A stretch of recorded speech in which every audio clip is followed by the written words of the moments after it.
Tipitent nació como tantas otras historias que, en apariencia, son simples, pero que esconden detrás una trama compleja de ambiciones, decisiones estratégicas y circunstancias imprevistas.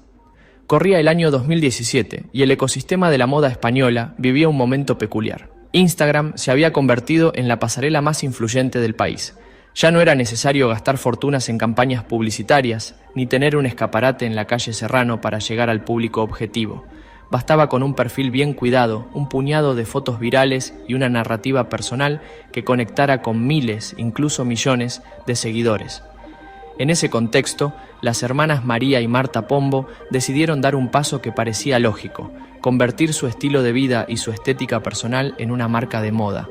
No partían de cero, ambas acumulaban una comunidad fiel que seguía cada uno de sus viajes, eventos y elecciones de vestuario.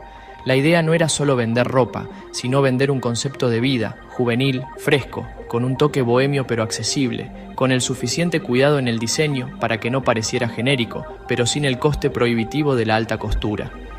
El nombre, Tipitent, evocaba imágenes de libertad, naturaleza y desconexión, un guiño a lo bohemio que encajaba perfectamente con la tendencia de esos años. Desde el primer momento, la marca se presentó como un proyecto cercano, con colecciones cápsula limitadas, lo que generaba una sensación de exclusividad. Los primeros lanzamientos fueron un éxito inmediato, prendas agotadas en cuestión de horas, listas de espera y una avalancha de menciones en redes sociales que actuaban como publicidad gratuita.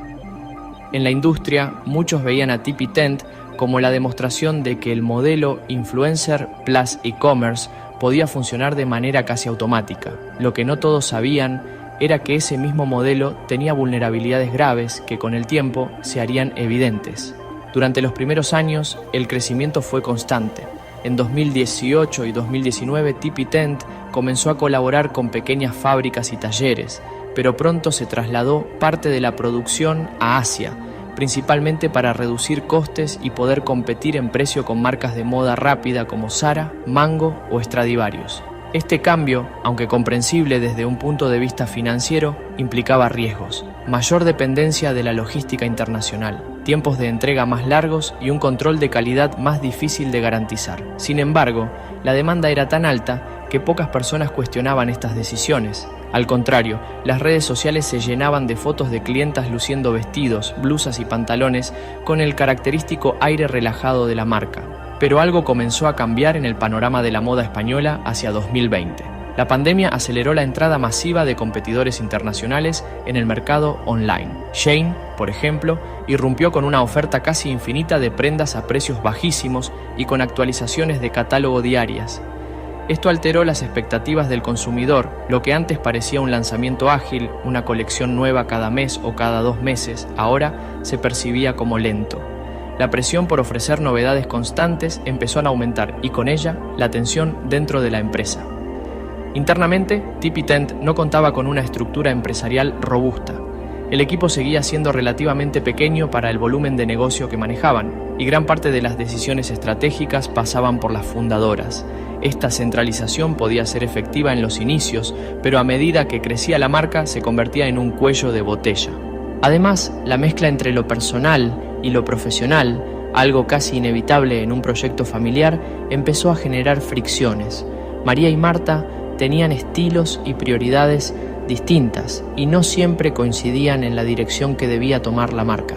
Aunque públicamente mantenían la imagen de unidad, en privado se acumulaban las diferencias. En este punto ya se vislumbraban algunas señales de desgaste. La frecuencia de lanzamientos se redujo, la comunicación en redes se volvió menos constante y las clientas más fieles comenzaron a comentar que ya no era lo mismo. Estos síntomas, que podían parecer menores, eran en realidad alertas de que el motor de Tipitent estaba perdiendo fuerza. La relación con proveedores también se volvió más delicada. Con la cadena de suministros global afectada por retrasos y encarecimientos, cualquier retraso en los pagos podía romper la confianza de manera irreversible. Y así llegamos a finales de 2023, cuando estalló la noticia que marcaría el principio del fin. La empresa logística Lockfred denunció públicamente que Tipitent mantenía una deuda superior a los 32.000 euros. La cifra, aunque no escandalosa para una gran corporación, era significativa para una marca de tamaño medio y enviaba un mensaje claro a todo el sector. Había problemas de liquidez. El silencio de la marca ante la denuncia solo agravó la situación. No hubo comunicados oficiales, ni explicaciones a las clientas, ni una estrategia clara de control de daños. En redes sociales, la conversación se llenó de especulaciones, y muchas de ellas afectaban directamente a la reputación de las Pombo, aunque ya no estuvieran al frente de la empresa. Cuando la noticia de la deuda se filtró a la prensa, el efecto fue inmediato. Medios especializados en moda, pero también periódicos generalistas y portales de noticias del corazón, recogieron el caso con titulares que mezclaban el morbo de la polémica empresarial con el interés por las figuras públicas involucradas. El apellido Pombo era, para bien o para mal, un imán para la audiencia. Aunque María y Marta ya habían anunciado meses antes su desvinculación de TipiTent, el público no separaba del todo la imagen de las influencers de la de la marca. Al fin y al cabo, para la mayoría de las clientas, TipiTent no era solo una tienda de ropa, era la marca de las Pombo. Las redes sociales, que habían sido el motor de crecimiento de la empresa, se convirtieron en el principal canal de crítica. Comentarios en antiguos posts, mensajes directos sin respuesta, publicaciones de clientas reclamando pedidos retrasados o no entregados, y un aluvión de hilos en Twitter o X reconstruyendo la cronología de los hechos. Muchos de esos hilos incluían capturas de pantalla de antiguas campañas de las hermanas, videos de inauguraciones y entrevistas, para reforzar la narrativa de que ellas se beneficiaron del éxito, ahora deben responder por el fracaso. El matiz legal sobre la desvinculación societaria era irrelevante para un público que consumía esta historia como si fuera una serie en la que los protagonistas son siempre los mismos. Mientras tanto, los proveedores afectados se organizaban para reclamar los pagos pendientes. Lockfred fue el caso más mediático porque ofreció declaraciones directas a la prensa, pero no fue el único. Aunque no todas las empresas quisieron hablar públicamente, fuentes del sector confirmaron que TipiTent también había dejado facturas pendientes con algunos talleres y distribuidores. En el mundo empresarial esto es más que un problema financiero, es un golpe a la reputación. En un sector tan interconectado como el textil, donde los contactos y las relaciones a largo plazo son clave, una sola mala experiencia puede cerrar muchas puertas. Un aspecto que llamó la atención fue la ausencia total de comunicación corporativa. En casos de crisis, las marcas suelen recurrir a comunicados, conferencias de prensa o incluso videos explicativos para controlar el relato. TipiTent optó por el silencio. Algunos lo interpretaron como una estrategia deliberada para dejar que el tema se enfriara. Otros como una señal de que la estructura interna estaba tan debilitada que no había capacidad para gestionarlo. Lo cierto es que, en la era digital, el silencio rara vez funciona como escudo. La conversación no se detuvo, simplemente se trasladó a los espacios que la marca no controlaba. Esta situación llevó inevitablemente a comparaciones con otros casos en España. La marca Valentina, por ejemplo, también había sido impulsada por el fenómeno influencer y llegó a tener un éxito notable antes de enfrentarse a un descenso de ventas y problemas de liquidez. A nivel internacional, casos como el de Nasty Gal, fundada por Sofía Amoruso, mostraban patrones similares. Un crecimiento explosivo basado en marketing digital, expansión acelerada, dependencia de la imagen de una figura pública y finalmente una caída abrupta al no poder sostener el modelo financiero ni adaptarse a un mercado más competitivo. El caso de TipiTent tenía, además, un componente emocional añadido. Para muchas seguidoras, comprar en la marca no era solo adquirir una prenda, sino participar de un universo aspiracional. Se trataba de vestir como María, de compartir un estilo de vida que parecía espontáneo pero que estaba cuidadosamente diseñado para seducir. Cuando ese universo se derrumba, no solo queda un hueco en el armario, sino una sensación de desilusión. La moda, en su dimensión más contemporánea, es tanto un producto como un relato, y cuando el relato pierde credibilidad, el producto deja de tener el mismo valor simbólico. A nivel de cifras, la caída de TipiTent se puede entender como el resultado de varios factores que coincidieron en un mismo periodo. La presión competitiva de gigantes del fast fashion, la ralentización en el ritmo de lanzamientos, el desgaste de la imagen de marca y la ausencia de un plan de contingencia sólido. Si en 2021 la empresa facturaba cerca de 1,8 millones de euros, los últimos ejercicios antes de la polémica ya mostraban signos de estancamiento, aunque estos datos no se hicieron públicos de forma oficial. Lo que sí se sabía era que las interacciones en redes sociales habían disminuido, Las búsquedas de la marca en Google eran menos frecuentes y la comunidad, antes activa y participativa, había perdido parte de su entusiasmo. En retrospectiva, la historia de TP10 plantea preguntas incómodas. ¿Puede una marca de moda sostenerse a largo plazo si su identidad depende casi por completo de la proyección personal de una figura pública? ¿Es posible construir un negocio sólido sin separar radicalmente lo personal de lo profesional? ¿Puede el éxito digital servir como sustituto de una estrategia empresarial tradicional? Estas cuestiones no son exclusivas de TP10, pero su caso sirve como ejemplo claro de lo que puede ocurrir cuando las respuestas a esas preguntas no se definen a tiempo. A día de hoy, TP10 permanece en un limbo extraño. Su web está prácticamente inactiva, las redes sociales no publican nuevos contenidos y no hay señales claras de un relanzamiento. Algunas voces en el sector creen que la marca podría resucitar con un cambio de nombre y un reposicionamiento que elimine cualquier asociación con la polémica. Otras opinan que el daño a la reputación es tan profundo que cualquier intento de revivirla sería inviable. Lo que parece claro es que, incluso si desaparece por completo, el caso seguirá siendo citado como un ejemplo en charlas de marketing, cursos de emprendimiento y debates sobre la sostenibilidad del modelo influencer en el comercio electrónico. La caída de TP10 no solo fue un recordatorio de que la moda es un sector de alta rotación y enorme competencia, sino también una lección sobre la fragilidad de los negocios construidos sobre la fama digital. En un mercado donde la novedad es constante y la fidelidad del cliente se mide en clics, sobrevivir exige algo más que una estética cuidada y un buen storytelling. Exige estructura, previsión, diversificación y, sobre todo, la capacidad de adaptarse antes de que sea demasiado tarde. Para entender plenamente la trayectoria de TP10, es necesario mirar más allá de la marca en sí y observar el contexto histórico de la moda en España y en el mundo durante la década en la que surgió. A mediados de la década de 2010, la industria textil vivía una transformación radical. El modelo tradicional, colecciones diseñadas con meses de antelación, desfiles para compradores mayoristas, campañas en revistas y ventas en tiendas físicas, empezaba a mostrar signos de agotamiento frente a un consumidor cada vez más impaciente y acostumbrado a la inmediatez de las redes sociales. Instagram, que había comenzado como una plataforma para compartir imágenes personales, se había convertido en un escaparate global donde tendencias podían nacer y morir en cuestión de días. La moda dejó de ser un ciclo de temporadas para convertirse en un flujo constante de microtendencias. España, que históricamente ha sido un actor relevante en el sector textil, gracias a gigantes como Inditex o Mango, también sintió esta presión. Pero mientras estos grandes grupos tenían recursos para adaptar sus cadenas de suministro y responder rápido al mercado, las pequeñas marcas dependían de estrategias más creativas. Aquí es donde el fenómeno influencer encontró un terreno fértil. En lugar de invertir millones en publicidad tradicional, las nuevas marcas podían aliarse con figuras con audiencias fieles y segmentadas. Una fotografía de una influencer luciendo una prenda podía tener más impacto que una página en Vogue y a una fracción del coste. El caso de María Pombo es ilustrativo. Su perfil no solo era popular, sino que proyectaba un estilo de vida aspiracional pero cercano, algo que muchas jóvenes veían como alcanzable. Este factor es clave, la aspiracionalidad sin inalcanzabilidad. No se trataba de una estrella de cine distante, sino de alguien que compartía rutinas, viajes y momentos familiares. En marketing, esa conexión emocional es oro puro.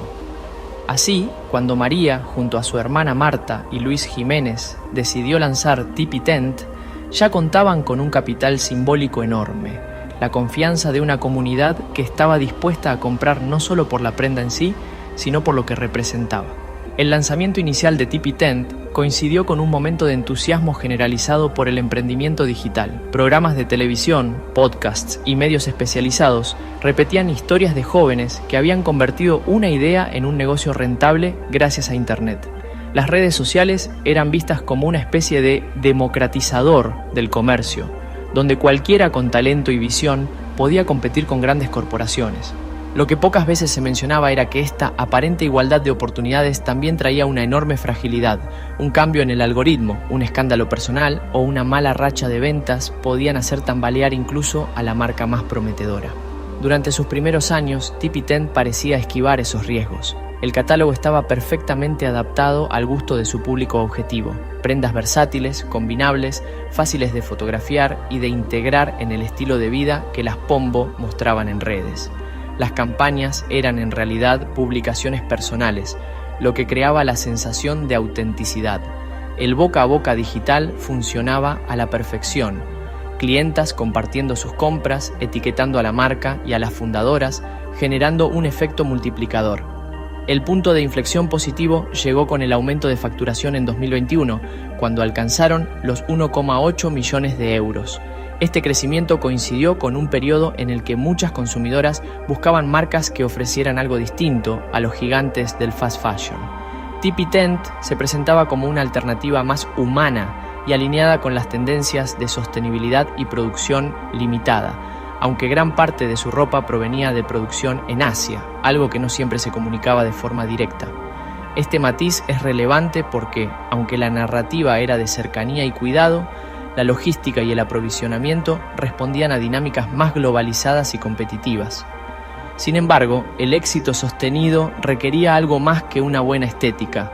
Las colecciones debían renovarse, el engagement debía mantenerse, y la marca necesitaba encontrar formas de no depender exclusivamente de la imagen de las Pombo. Aquí es donde empiezan a aparecer grietas que, en su momento, quizá no parecían críticas, pero que a largo plazo se volvieron determinantes. El cierre de la tienda física en Madrid, aunque oficialmente justificado como un ajuste estratégico, fue interpretado por algunos como una señal de que la expansión no estaba siendo tan sólida como parecía. En el retail, abrir una tienda y cerrarla en poco tiempo suele generar preguntas sobre la viabilidad del negocio. La competencia también jugó un papel crucial. El ascenso meteórico de Shein, con su modelo de producción ultra rápida, cambió el terreno de juego para todas las marcas que trabajaban en el segmento de moda accesible. La capacidad de Shein para introducir cientos de nuevos productos cada semana a precios muy bajos hizo que el consumidor se acostumbrara a una rotación de tendencias sin precedentes.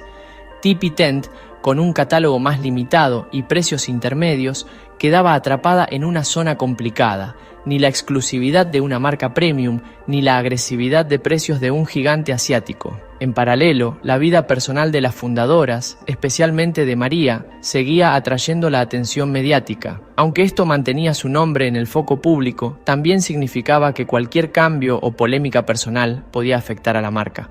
La relación simbiótica entre influencer y empresa, que había sido su gran fortaleza, se convertía en una dependencia peligrosa. Luego llegó el episodio de la deuda con Lockfred. 7 envíos desde China entre noviembre de 2023 y enero de 2024, por un total de 17.504 euros con 86 céntimos. No era una cifra que, en teoría, debiera ser insalvable para una empresa que había facturado millones, pero el hecho de que no se pagara y que no hubiera respuesta a las gestiones de cobro generó un daño desproporcionado. La imagen de una empresa que desaparece ante sus compromisos financieros es letal, especialmente cuando hay un historial público tan visible detrás. El silencio posterior al impago fue, en muchos sentidos, más dañino que la deuda en sí. En una era donde la transparencia se valora casi tanto como el producto, la ausencia de un comunicado oficial, de un gesto de responsabilidad pública, dejó a clientes, proveedores y seguidores con una sensación de abandono. Las redes sociales de TP-Tent, que habían sido su motor principal, se quedaron congeladas, como si alguien hubiera apagado la luz de repente. La web dejó de mostrar novedades y en pocos meses la marca pasó de generar conversación a convertirse en un recuerdo incómodo. Para quienes habían comprado sus prendas o habían seguido su trayectoria desde el principio, el desenlace resultó desconcertante. No solo por la caída en sí, sino por lo abrupta que fue. Al fin y al cabo, TP-Tent no era una marca más del catálogo online. Para muchas personas estaba ligada a una historia personal, a un sentimiento de pertenencia. Aquí radica uno de los elementos más crueles de las marcas vinculadas a influencers. Cuando el público siente que ha apoyado algo por confianza en una persona, la decepción se percibe como una traición personal, aunque legalmente esa persona ya no tenga vínculo alguno con la empresa.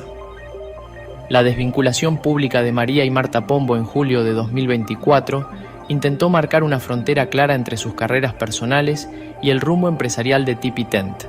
Sin embargo, el momento elegido no pasó desapercibido. Se produjo apenas unos meses antes de que estallara el escándalo. Ellas aseguraron que se enteraron de la deuda por la prensa y que ya no participaban en las decisiones de la compañía. Legalmente, esta explicación podía ser suficiente. Comunicativamente, era insuficiente.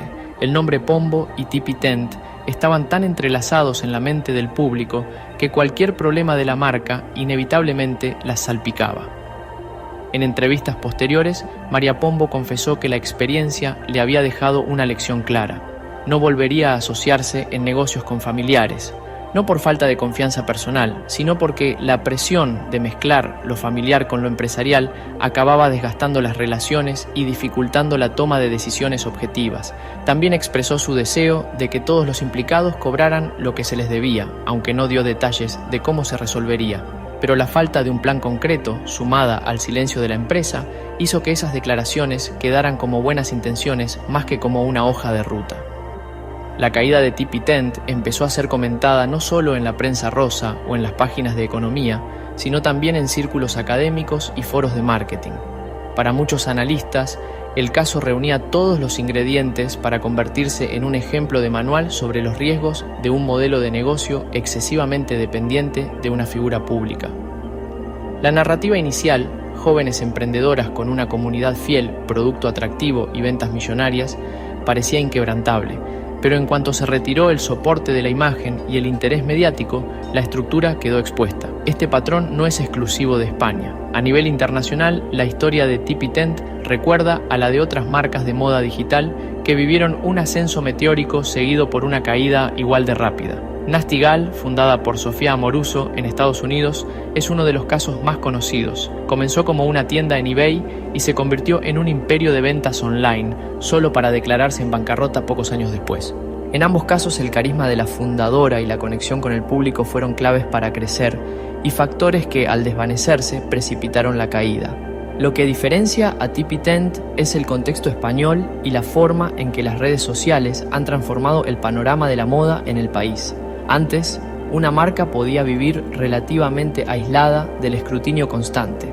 Hoy, cada movimiento, cada colección, cada declaración, cada silencio, se analiza y se amplifica. El caso de Tippy-Tent ha sido comentado en Twitter, diseccionado en TikTok y convertido en tema recurrente de podcasts que analizan la cultura influencer. Su final abrupto alimentó la especulación. Algunos sugieren que la marca podría intentar un relanzamiento con otro nombre y dirección.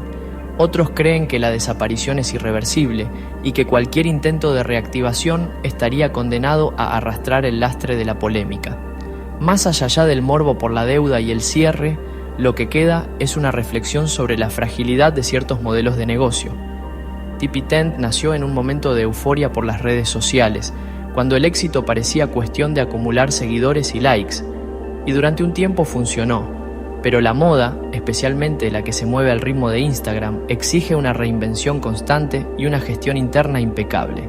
En un mercado donde los gigantes del fast fashion producen en masa y las micromarcas de nicho fidelizan comunidades pequeñas pero intensas, el espacio intermedio en el que intentaba moverse Tippy-Tent se ha vuelto cada vez más difícil de sostener. El caso deja finalmente una pregunta abierta. ¿Es posible construir una marca de moda duradera basándose principalmente en la imagen de un influencer sin que esa dependencia acabe pasándole factura? La experiencia de Tippy-Tent sugiere que no, al menos no sin una estructura empresarial sólida, una estrategia diversificada y una comunicación transparente incluso en los momentos más difíciles, porque al final, en el mundo de la moda y las redes, la atención es volátil, la confianza es frágil y el público nunca olvida.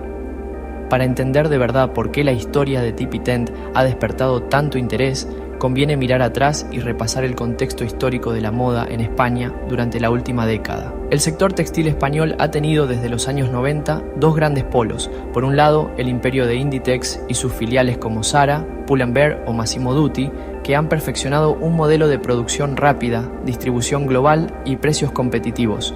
Por otro, un ecosistema de marcas medianas y pequeñas que buscan diferenciarse a través del diseño, la calidad o la identidad de marca. Entre esos dos extremos han surgido proyectos como Tipi Tent, que intentan aprovechar el tirón de las redes sociales para construir una identidad que conecte con un público concreto sin la infraestructura de un gigante. Lo que ocurrió a mediados de la década de 2010 fue un cambio de reglas del juego. Instagram dejó de ser solo un escaparate para compartir fotos y se convirtió en una plataforma de ventas encubierta.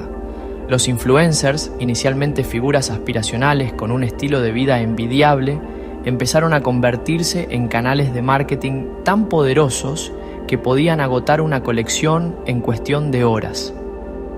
Este fenómeno no pasó desapercibido para la industria. Las marcas tradicionales comenzaron a invertir en colaboraciones y muchas creadoras de contenido vieron la oportunidad de saltar del papel de embajadoras al de empresarias.